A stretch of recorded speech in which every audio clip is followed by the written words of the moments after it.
Seigi Akatsuka saves a homeless man from thugs. As his reward, he sticks some tattoo in his palm, which eventually becomes embedded. That tattoo won't come off no matter how much he tries to rub it off. His childhood friend Toko Ichinose is angry he was the reason they were late to school this morning. She forces him to come shopping with her after school. While he waits outside, a strange girl, Bluesy, Izzy, Flusy, steals his handphone. It is just a ploy to lead him to an isolated place where she proceeds to beat him down.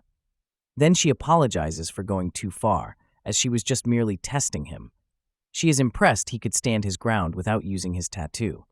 She explains the tattoo is a product of some super scientific experiment. It allows its users enhanced physical abilities and brings forth supernatural phenomena. Such users are called sealed. She demonstrates using chalk as a trigger on her tattoo that turns into an air bomb. Seigi gets more beatdown from his dojo class. His grandpa tells him to get stronger because justice without strength isn't justice. That is why he thinks Seigi's dad died because he was weak. Tom Shredfield, Izzy's subordinate, isn't pleased. Izzy told a lot of confidential information to that kid instead of apprehending him. He reminds her that they are from the U.S. Army's Tattoo Retrieval Unit. Their mission is to retrieve tattoos that have spread outside America, but she isn't listening. For the next few days, Izzy keeps a close watch on Seigi. Apparently, he knew she was stalking him, but chose to ignore her till it got annoying. He asks her for finer details to activate his trigger, since chalk didn't do any good. Each person has a different trigger. Suddenly, an American guy tries to kill them after Tom failed to apprehend him in time. It's time to show off some of Seigi's fighting skills, and the just as spectators. Theodore Wilson is from the American Mafia trying to get those tattoos from the Yakuza, while he is also a sealed, but isn't using his powers to their potential. Even so, this guy's brute strength is formidable. Seigi uses his agility and speed to get the better of him, but eventually takes a fatal blow. He has a flashback to what his dad told him about reaching out to get what he wants. He did just that, and immediately Theodore is blown away by Seigi's tattoo. Izzy is shocked that Seigi is in possession of a Voidmaker, a triggerless tattoo that none has matched since. Till Seigi came along. Seigi wakes up in his room and is not too pleased. Izzy and Tom are making themselves at home. Izzy gets straight to the point that they want him to join them. They are on a mission to retrieve stolen tattoos smuggled by a certain researcher. And since it is hard to remove the tattoo once it is rooted in the body, either he cooperates with them or they will have to at least take back his arm. When explaining about the potential death that Voidmaker has, Seigi blows his top that they are acting arrogant when it is all their fault. Izzy tells him off about her own side effect because she is stuck in a child's body forever. They give him time to think for his answer. But next day in school, Seigi's hell begins because Izzy becomes a transfer student in his class. Worse, everyone hates Seigi seeing Izzy knows him. Stoking the flames, she makes seductive moves on him, and his classmates throw him out of the window. Now, Tuko steps in, but Izzy can tell she is jealous of her childhood friend. Later, Izzy and Tom seek Seigi's answer. He agrees to join them, seeing he needs to get stronger for justice. In turn, they explain he might need to do shady stuff because it is their job to prevent a war from breaking out between America and the Kingdom. The Kingdom's technology on tattoos is far more advanced, and if they were to use it as weapons of mass destruction, right now the tension is at all times high. After welcoming him to Team Blue Moon, Izzy also lets Seigi know, as she has figured out his trigger is blood. Otherwise, he would have been swallowed up by the void. Tom is shocked that Izzy won't report back to HQ about Seigi. She wants to keep an eye on him for now because it would be dangerous if the Kingdom got their hand on Seigi, as he has the triggerless tattoo. Besides, Seigi might be summoned to America and be experimented on. Seigi is called to meet at their secret base, but he is upset to be made to wait as Izzy is not around and will be running late. Little did he know that Tuko had followed him, and the more she sees him suspicious, the more suspicious she gets. However, a creepy girl, Iltutmish, attacks her. Tom has Seigi get boxes from the basement so he could answer a call from a landline phone. An informant informs that Princess Aryabhata has killed the royal couple and took over the throne. Now the doorbell rings. As Tom answers it, he is instantly stabbed by Tuco. Tuco isn't happy she got the wrong guy, but is glad the one with the triggerless tattoo is here. Meanwhile, Izzy just finished placing devices that detect activating tattoos throughout school. She is attacked by Behemoth Viper. He's a subordinate of Aryabhata and a member of her personal tattoo force, Brahman. Viper rips apart the place with his whip. Tuco witnesses memories of Iltutmish. Aryabhata stumbled upon her in the slums. She teased to lick her feet if she wanted food. Iltutmish quickly attacked, but Aryabhata saw it coming. Aryabhata likes her way of getting what she wants and wants her to join her team. Izzy uses her air bomb distraction to escape Laka and run home. Segi is mad when Iltutmish explains her twisted definition of justice involves killing others. Tuco is fighting Iltutmish from within herself to get away from her prince. This struggle allows Segi to knock her off balance. Tom finishes the job by using his tattoo to pull out Iltutmish from Tuco. Segi is so mad that Tuco got involved in this. He takes Iltutmish's stab in his palm to activate Voidmaker. Luckily, Tuco pulls him back before tragedy could strike. Only a big portion of the house is gone. Iltutmish receives orders to retreat. In the aftermath, Segi trains with Izzy to become stronger. Still a long way to go. Apparently, after that incident, Tuco now has a tattoo on her forehead. They are unsure about most things, since the mechanisms of tattoos themselves are a mystery. Tom's tattoo is not original and a copy. This means he can take it off whenever he wants. It also means its capabilities are very much lesser and can only act as a negating factor for supernatural phenomena. Izzy lets Segi watch a horrifying video of a triggerless tattoo experiment. The body is devoured horribly. After warning him how the void will bore through everything and leave nothing, she has Segi promise he will not use his Voidmaker without his permission. Tuco accompanies Segi on his running training. After watching the plight of a stray cat and its kittens, Segi vows to protect Tuco. The strong need to protect the weak. Izzy meets up with her colleague, Lisa Lovelock. She is sharing information on the recent incidents. Since Aryabhata has taken over the kingdom, it has been decided that America will send additional forces for the tattoo case. Meanwhile, Laka and Iltutmish receive their new toys. For now, they are to prioritize the elimination of American forces connected to the tattoos. Their next target is Lisa. Segi catches a tattoo thief as part of his training and also controls his tattoo's drive. Iltutmish drops into Lisa's hideout and slaughters everyone with her sword. Iltutmish faces off with Lisa, and the latter knows she is no match and intends to blow herself up along with her. Lizzie gets a distressed call from Tom to head to Lisa's place. But along the way, suddenly gravity works against her as she is pinned onto a building's roof. Laka has a device from the kingdom that binds sealed, and because Lizzie's tattoo is activated, she is grounded. He isn't going to kill her and lets her hang around. Segi follows Izzy, but she pleads to leave her and go save her friend. Shortly after he leaves, the device explodes. He becomes sick seeing the slaughterhouse. He climbs up to the roof, where Iltutmish is waiting for Laka's helicopter to pick her up, as they need to bring back Lisa as a sample. Segi is upset over Iltutmish killing people indiscriminately. Too bad she blows him off the roof. Had not Tom caught him, he would be dead.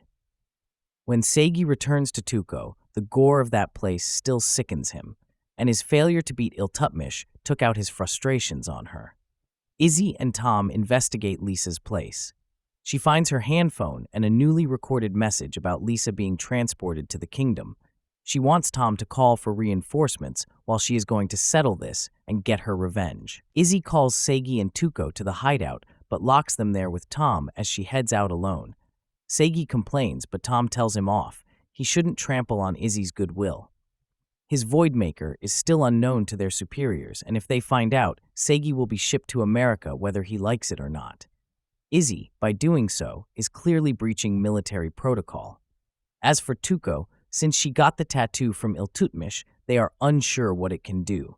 So it is safer for her to be by Segi's side. It's like those words awakened her because she really wants to be by him and get to know him. In turn, this also makes Segi free himself and decide his own path. After beating up Tom, they escape by Segi using his Voidmaker to blast open the door. The only thing is that the entire house is now gone. Izzy blocks Laka's path to the port. Time for the gloves to come off and things to get ugly. The American soldiers are there for the body count and to get slaughtered. Thankfully, with Sigi in the picture now, Iltutmish has to stop her killing and focus on fighting him. Although she is superior, Tom relays information that Iltutmish's power source is based on the uncertainty principle, as she is also known as Schrödinger cat.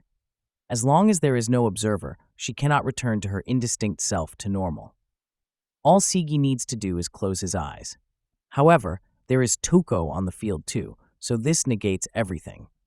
Segi takes a nasty slash and he is bleeding. This makes Tuco mad.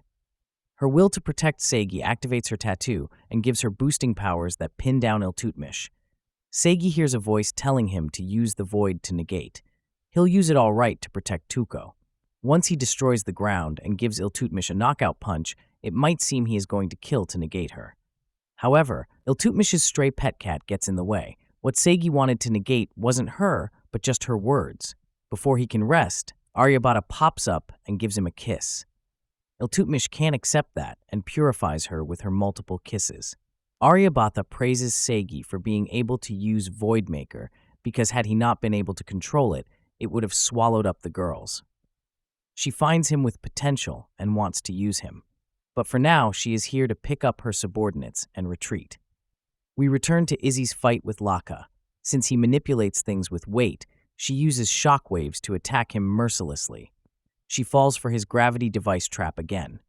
Before he can kill her, Lisa breaks free from her captivity, and after other soldiers destroy the device, the duo cooperate to take him down. They would love to take Laka in, but Aryabhata warns that the only way to do that is to fight and kill her, but risk another round of bloodbath. She leaves Segi with advice to learn more about tattoos because the source wants him. Izzy is ready to take any punishment by Colonel Sanders, but he has her bear the responsibility till the end and look after Segi. He also wants that kid to participate in tattoo research. Segi and Tuco are shocked to see Aryabhata and Iltutmish casually walking in the streets. He wants to talk with her, but this time Tuco has more authority as she challenges Aryabhata to a ping-pong match. If Tuco wins, Aryabhata must stay away from Segi forever. But if she loses, her boobs will be hers. Tuco takes a beating and is defeated in this one-sided match. This means Aryabhata has the pleasure of molesting her boobs. Segi wants to know everything about the kingdom and tattoos, so Aryabhata asks him the reason he is fighting. For world peace? For people to stop killing each other? Even so, for who? She tells him if her wish comes true, his world without fighting that he dreams of will be realized. Join her side, and she will tell more. Later, Aryabhata stumbles into her ex-Brahmin subordinate BB, who thinks she is in her next phase of her plan as she is in Japan. Now Segi asks Izzy about America's goals in gathering tattoos. For world domination, because it is safer than using nuclear. Although Segi won't join the US Army, if being their partner to stop the war, then count him in. Segi should have known better why Izzy and Tom are staying at his house. He destroyed theirs, remember? When Segi is out training, BB wants him to follow him, but once learning he is from Brahmin, he attacks. Segi needs to work out more because BB didn't even break a sweat in making him look like a fool. BB is also a sealed with a tattoo on his tongue. BB calls Izzy. They know each other. He tells her he is borrowing Segi for a while. He brings him to Aryabhata's lab, where countless people are being experimented on. BB reveals he was a former member of Brahmin, but now opposes the kingdom. Tattoo ruins exist in 4 places worldwide. America has 1, and the kingdom has 2. Thus, it is Brahmin's objective to find this last ruin in Japan. A reason why America is desperate. The duo stumbles into a lab run by a mad scientist, Karam, and his assistant, Manisha. He lets loose experimented humans with artificial tattoos by copying traces of the source. Apparently, that is the nucleus or the soul of the tattoo. As a hero of justice, Segi is unsure what to do since Karam explains these warriors have a bomb inside them. If they go unconscious, they are set to explode. Segi managed to avoid all their overpowered moves, but with a little help from BB. BB is going to get serious as he uses his Voidmaker to knock unconscious the enemies, But the bomb didn't go off because he also used Voidmaker to find and erase the bombs within without harming their organs. After BB punches Karam, Manisha tries to defend him. BB looks like he is about to kill her, but Karam pleads not to harm her, and he can do anything he wants to him. BB gives Segi some lecture about heroes and their ideals. Everyone has their own, and how troublesome it would be in reality if everyone's justice would come true. What a true hero of justice needs is the almighty power to make his own ideals into reality and the resolve to force his own justice on others. He uses the same move to knock out the scientists. It's not his policy to kill. The police raid the lab soon after, and Segi starts seeing BB as a real hero of justice. BB is seen talking to Wiseman, that homeless guy who gave Segi his tattoo. They talk about BB's triggerless tattoo and its regenerative power, which makes him like immortal. That is also what Segi is for. BB passes data from the lab to him, and Wiseman is obligated to help him, seeing he knows what Aryabhata's plans are. In turn, BB will make his wish come true. After BB trains Segi to effectively use his Voidmaker, Izzy meets up with him. From the looks of it, she sounds like she has a romantic interest in him. BB was formerly from the U.S. Army, but defected to the kingdom. She was devastated when he left. He tells her how grave the situation is now. It isn't about making tattoos into weapons anymore. The ruins are the main engines in rewriting the world using the power of tattoos. That is why all 4 ruins are needed. Aryabhata's goal is to change the world by altering the ruins into a world that fits her. He knows she is already there rewriting it, so he wants Izzy to protect the one in America at the Grand Canyon. Also to take care of Segi so he doesn't stray down the wrong path. We take a little detour as we see Tuco visiting Segi at his dojo. Yet again, got owned by his grandpa, till he wakes up and Tuco panics. It feels like an ominous foreboding when the duo spends some time together. She's saying she wants to be with him, and he is okay with that. Segi and Tuco join Izzy's team to go attack Aryabhata at the ruins. Aside from familiar faces like Sanders, Tom, and Lisa, the rest include Wang, Johnson, and Leonardo Burns. BB learns Izzy is going to ambush the ruins, but he can't do anything right now because Wiseman is doing some code modification on him. Leave now and risk death. So we have the U.S. Army making a grand entry by blasting everything. Standing guard outside the ruins entrance is Kal Shakar, Brahman's vice captain. Instantly, she cuts Johnson in half when he charges at her, and then decapitates him. Then the other American soldiers get slaughtered by her sword. Kal won't be alone, as her maids will be assisting her. Aryabhata thinks Kal needs additional support, so she lends some of her powers to Iltutmish to help out. Iltutmish turns into a giant monster to bring down the helicopters. Izzy is regretting not listening to BB. She thinks America has a chance against Brahman. After Kal kills Wong, Segi thought of fighting Kal. But remembering BB's teaching, he tries to avoid facing off with her and heads straight for the ruins. Unfortunately, Kal incapacitates his body, and he is reduced to a bloodied spectator. Sanders and Izzy team up to fight Kal.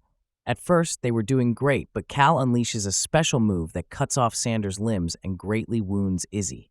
Kal then blinds Sanders. Before she could kill Izzy, here comes BB. Izzy realizes this might be a trap to lure out BB.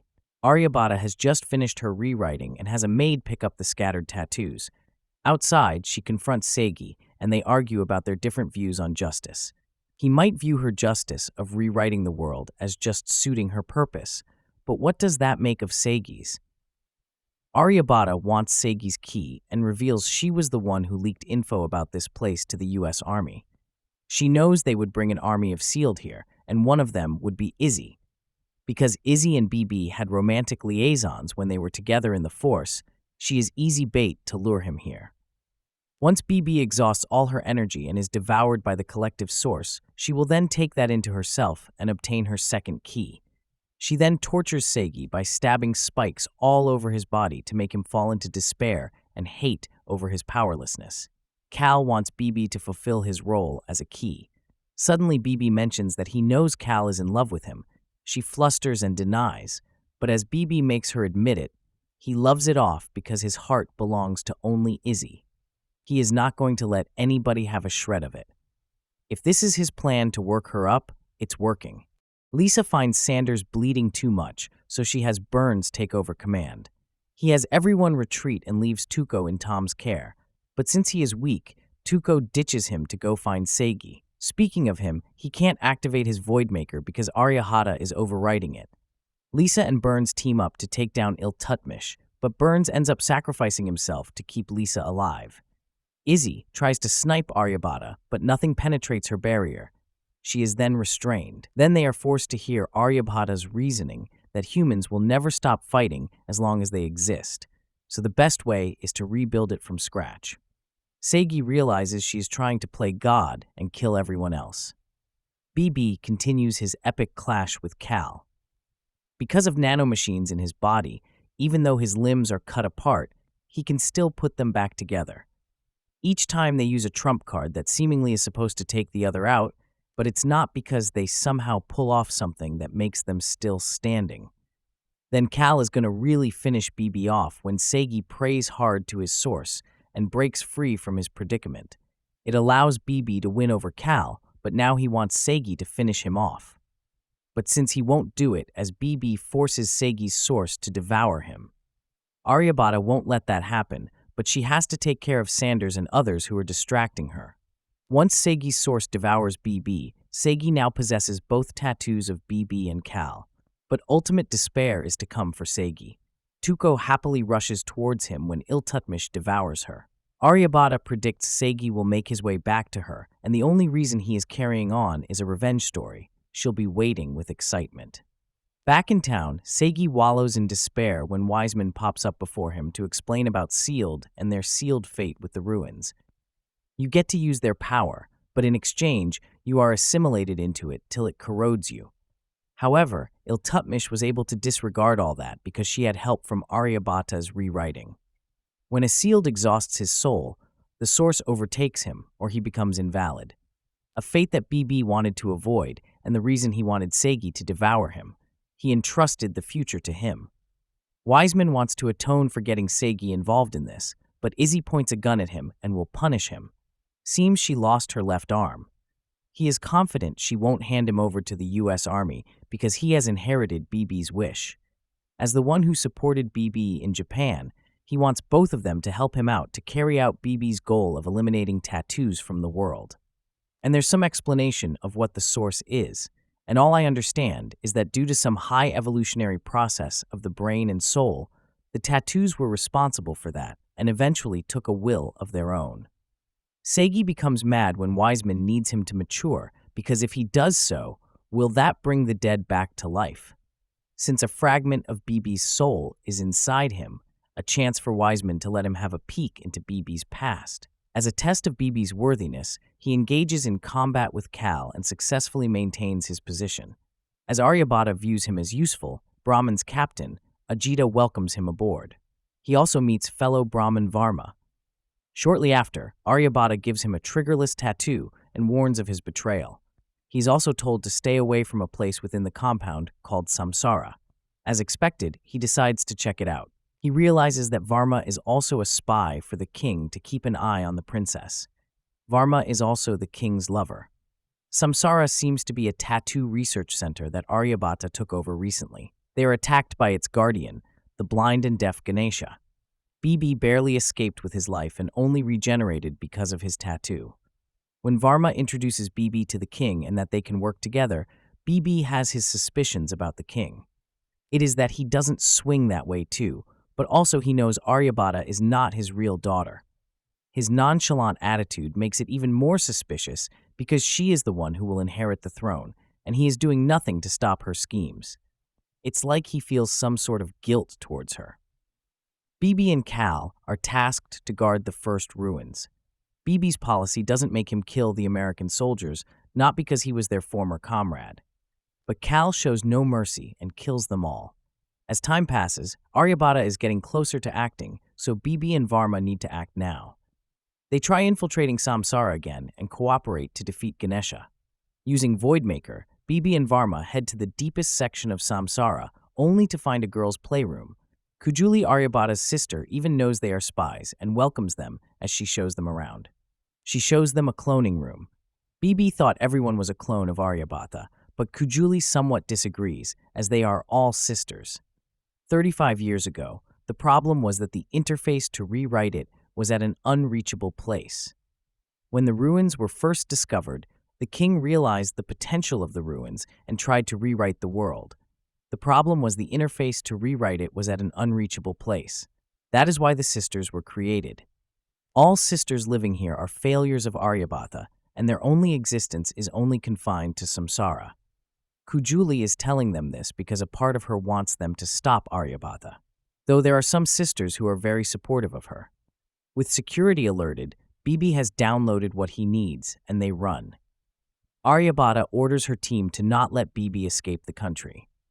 Bibi thinks back to what he was further told. Kujuli doesn't hate humans as much as Aryabhata does, because to deny humans would mean denying themselves.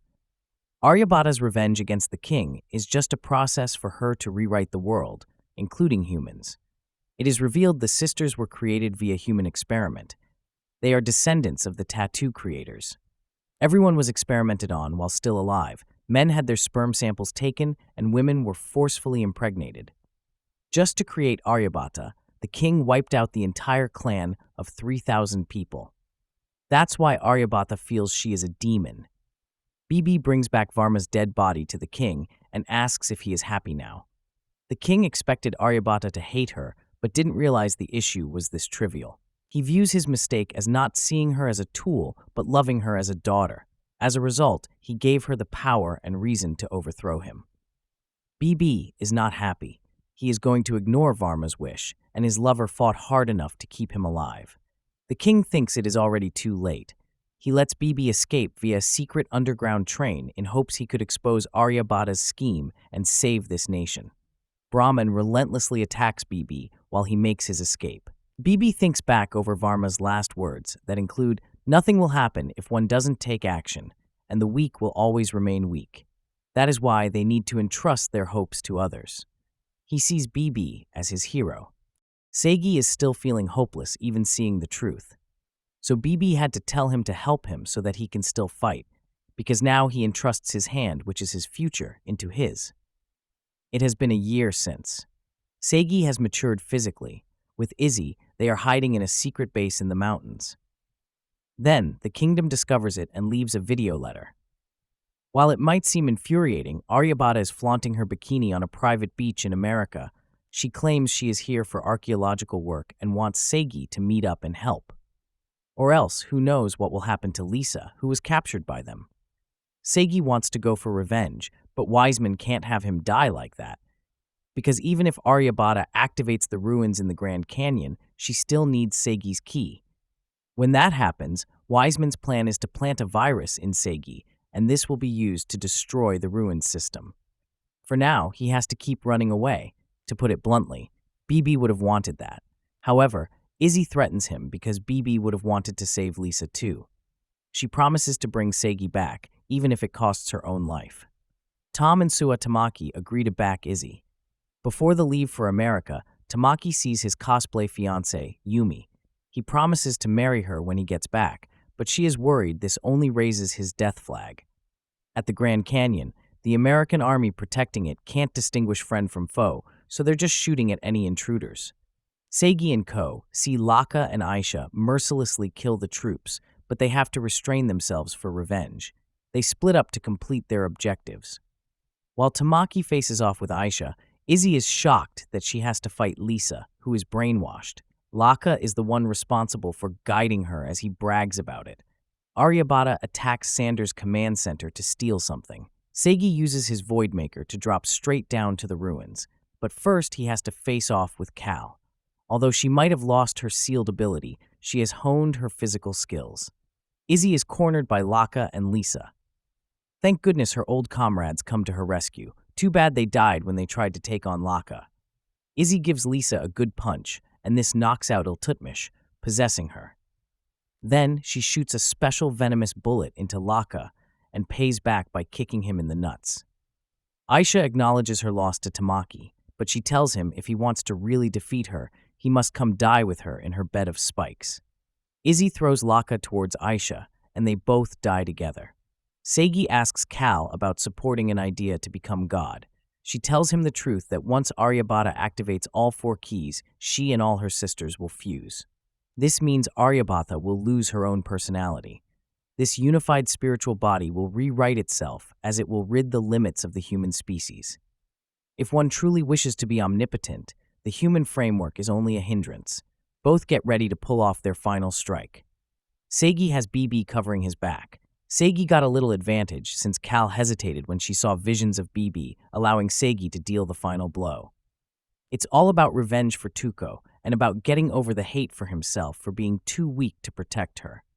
He is able to go all out with Aryabhata since Wiseman gave him some pill that will curb the exhaustion of his soul. However, he finds he cannot use his power when needed. Aryabhata explains he was consumed by hatred and lost his way, thus losing his slim chance of victory. Ajitha loses to a bunch of jet fighters, but this only activates his self-destruct void as it engulfs a big chunk of the area. It cleared the way for Izzy, Tamaki, and Tom to head straight to Seigi, but they encounter Sanders lying around. He tells them to stop Aryabhata. He could set off some nuclear bomb if the worst scenario comes to. Izzy's monologue indicates she is coming back to the same place where it took her parents' and brothers' lives. She wonders if she had only reported to Sanders and not sheltered Seigi, would things have turned out differently? She too ponders if her mom was the one who let her into meeting Seigi. This time, it will be her turn to protect him. When they arrive, they see Seigi impaled all over. Is telling Seigi how at this rate he is overusing his power while she herself is willing to give up her life for the new god she will be creating. Then there is something about the poison Wiseman gave him that will not heal his wounds, and thus he can't use his sealing power. It means Wiseman had never intended him to defeat her in the first place. Izzy and Tamaki save Seigi and let Tom take him to safety. Too bad there is nothing Seigi can do about it, since he is brimming with anger for vengeance. Izzy and Tamaki then take on Aryabhata, but they too get owned. It is time for Sanders to detonate the bomb. His comrades are hearing it for the first time since they're going to die with it. When he pushes the button, nothing happens. Sanders becomes a joker, calling himself a clown. The joke was on him. Seigi takes this chance to jump off the helicopter. In great timing, he rescues Izzy. Seigi wants to give his life to save her, but Wiseman activated something that materializes his source and devours Izzy. Wiseman explains 2 things that everyone got wrong. First, it is not only your own soul that the source can consume. Secondly, all tattoos are linked, so when Aryabhata kissed Seigi, then she opened up a link to him. So whatever affects Seigi will now affect her. Seigi and Aryabhata's source transform into giant beasts as they pound each other, trying to mindlessly devour the other. In this state, Izzy is able to reunite with BB, who thanks her for opening Seigi's eyes. Tom screams to Seigi to save everyone. Now he is revitalized and can control his source on his own will. He knows Aryabhata's source is draining her sister's soul, so he has to end this quick. After all that ground pounding and punches, Seigi holds the edge because he is more trained in martial arts compared to that princess. He finally delivers the final blow to that whiny princess who sounds like a shrieky loser now. In the end, both sources disappear. Izzy, Tamaki, and Lisa are alive, and Iltutmish is alive but captured. Seigi vows to carry on BB's beliefs since it is his duty after inheriting it.